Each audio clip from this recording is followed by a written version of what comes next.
सभी समुपस्थित पवित्र आत्माओं, कल सायंकाल की सभा में हमने विचार किया था कि परमेश्वर की पूजा का लक्षण परमेश्वर से ग्रहण करना है।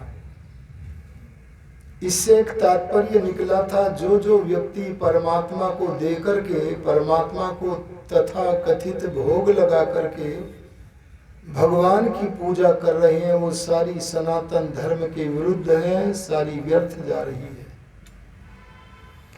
वो पूजा सनातन पूजा नहीं है, इसलिए सनातन को समझो। और सनातन को समझते हुए हमने विचार किया था कि भगवान की पूजा का लक्षण भगवान से केवल ग्रहण करना है, और ग्रहण करने के 3 प्रकार वेदादि सत्य शास्त्रों में हमें मिलते हैं। वे 3 प्रसिद्ध प्रकार हैं: स्तुति, प्रार्थना और उपासना। स्तुति का अर्थ है सत्य भाषण और निंदा का अर्थ है मिथ्या भाषण। जो वस्तु जैसी है उसे वैसी ही मानकर जानकर बोलने का नाम स्तुति है।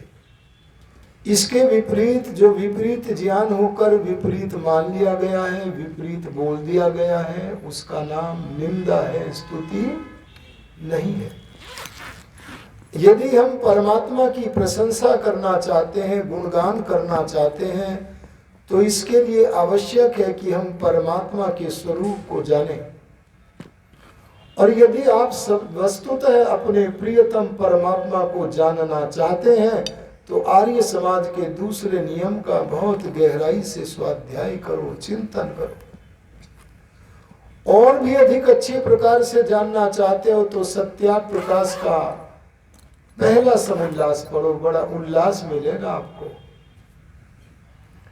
और इसके साथ साथ वेदादि सत्य शास्त्रों का अध्ययन पढ़ो करो, तो परमेश्वर के शुद्ध स्वरूप को जानकर, परमेश्वर के नामों को जानकर नामों का उच्चारण करो, अर्थ में का विचार करो और अर्थ के अनुसार अपने जीवन को भावित करो। ऐसे करोगे तो आपका महान यश बढ़ेगा। देखो भगवान कह रहे हैं, यस्य नामा महद यशः यस्य कस्य परमेश्वरस्य। नाम माने नाम स्मरणम। जो मनुष्य परमेश्वर का नाम स्मरण करेगा उसे स्वतः महान यश प्राप्त होगा। अर्थात यदि हम सचमुच में परमात्मा का नाम स्मरण कर रहे हैं, तो श्री राम की तरह, योगीराज कृष्ण की तरह, महर्षि दयानंद जैसे महापुरुष भगवान के भक्त हुए हैं, उनकी तरह हमारा भी यश बढ़ेगा। हमें गुणगान तीनों का करना चाहिए। ईश्वर का भी करें, जीवात्मा का भी करें और प्राकृतिक वस्तुओं का भी गुणगान करें, क्योंकि गुणगान करने से गुणों से प्रेम होता है, उनसे हम लाभ प्राप्त करते हैं। लेकिन व्यवहार काल में ही तीनों का गुणगान करें। जब संध्या में बैठे हैं तब हमारे गुणगान का विषय, हमारे चिंतन का विषय केवल परमात्मा ही होना चाहिए, उसके अतिरिक्त न करें। और यह भी ध्यान रखें कि संसार में सबसे ज्यादा स्तुत्य परमात्मा ही है। आइए मैं 2-3 उदाहरण आपके सामने धरता हूं। मैं जानता हूं कि आपके यहाँ बड़े बड़े विद्वान प्रवचन करने आते हैं। विद्या भास्कर, हमारे डॉक्टर आचार्य वेदपाल जी जैसे लोग आते हैं। सचमुच ये हमारे लिए वरेण्य है। लेकिन क्या कोई आपके सोनीपत में इतना बड़ा विद्वान भी आया है कभी? जितने बड़े विद्वान परमपिता परमात्मा है? अरे बोलो। अरे ऋषि दंड जैसा विद्या का सूर्य भी कहता है, मैं कुछ विषयों में विद्वान हूं और कुछ विषयों में विद्वान नहीं हूं। और देखो मनुष्य कितना भी बड़ा विद्वान बन जाए, लेकिन जब वह बालक था तब विद्वान नहीं था, और आगे भी सदा विद्वान, अरे बोलो, नहीं रहेगा। और क्या संसार का कोई बड़े से बड़ा विद्वान सर्वज्ञ हो जाता है? नहीं होता है।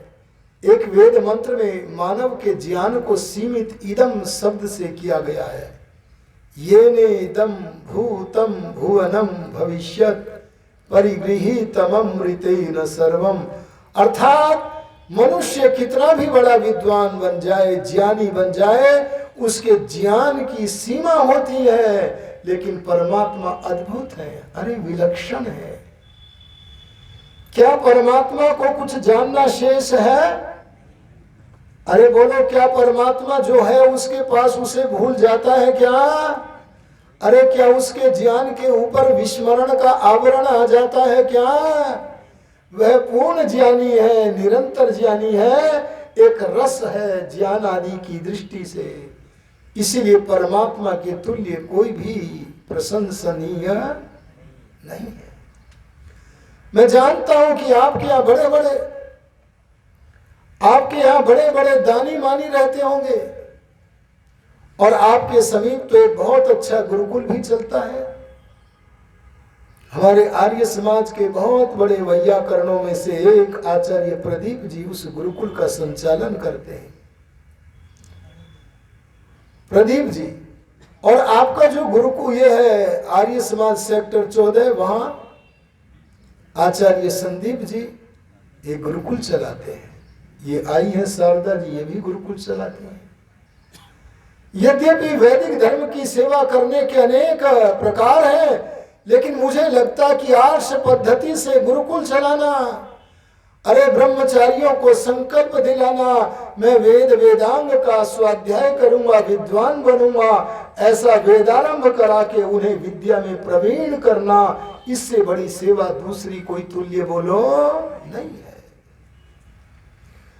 जब मैं ऐसी बातें सोचता हूं तो मुझे याद आ जाते हैं बड़े बड़े आर्ष शिक्षा के प्रहरी स्वामी आत्मानंद जी महाराज, स्वामी ओमानंद जी महाराज, पद वाक्य प्रमाणज्ञ ब्रह्मदत्त जिज्ञासु जी जैसे लोग। तो इन संस्थानों में जो दान करते हैं, अरे आपके सोनीपत में ऐसे दानी मानी हैं कि नहीं है? अरे बोलो ना, है।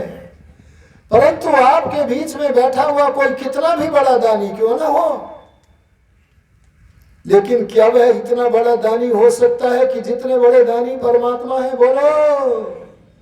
अरे दानियों, आप जब छोटे थे क्या दत्ती दान करते थे? अरे आगे भी क्या सदा दान करोगे?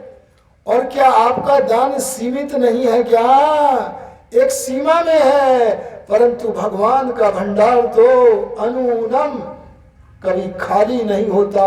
आहा, धरती में से नाना प्रकार के पदार्थ भगवान रचन करता रहता है, और हमें कह दिया पुरुषार्थ कर करके धरती में से अपनी आवश्यक वस्तुओं को प्राप्त करो। भगवान तो सोना पहले भी देता था, चांदी, लोहा, तांबा, अन्न, न जाने सब पदार्थ पहले भी देता था। अरे वो दानी आज भी देता है, और बोलो आगे भी देवेगा।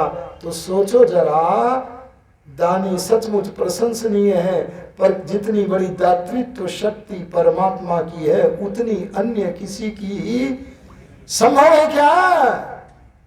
इसीलिए मैं कहता हूं सबसे ज्यादा स्तुत्य अगर कोई है, अरे प्रशंसनीय अगर कोई है, अरे मुग्ध होकर अगर सबसे ज्यादा गुण गाने के योग्य कोई है, तो वो सत्ता तो सत्स्वरूप परमेश्वर है। अच्छा, आपके यहाँ बलवान बहुत लोग होंगे,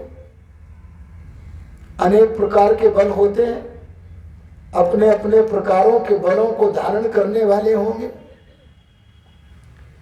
लेकिन आपके बल की एक सीमा है। आप शारीरिक बल को देख लो, वो भी सीमा है। अरे बोलो, है कि नहीं? शारीरिक बल का धनी भी क्या ऐसे अद्भुत कौशल कर सकता है जैसे परमात्मा करते हैं? अरे पृथ्वी से 13,50,000 घन गुना बड़ा सूर्य बनाता है, और किसी की सहायता नहीं लेता है। इस समय मेरे सामने ब्रह्मचारी आहा बलवान दयानंद घूम रहे हैं, मेरे मन और मस्तिष्क में तब मैं सोचता हूं कि जहां श्री राम पराक्रमी थे, जहां योगी राज कृष्ण पराक्रमी थे, वहां अद्भुत विलक्षण हर क्षेत्र में महर्षि दयानंद का जो बल था वो कोई कम बल नहीं था।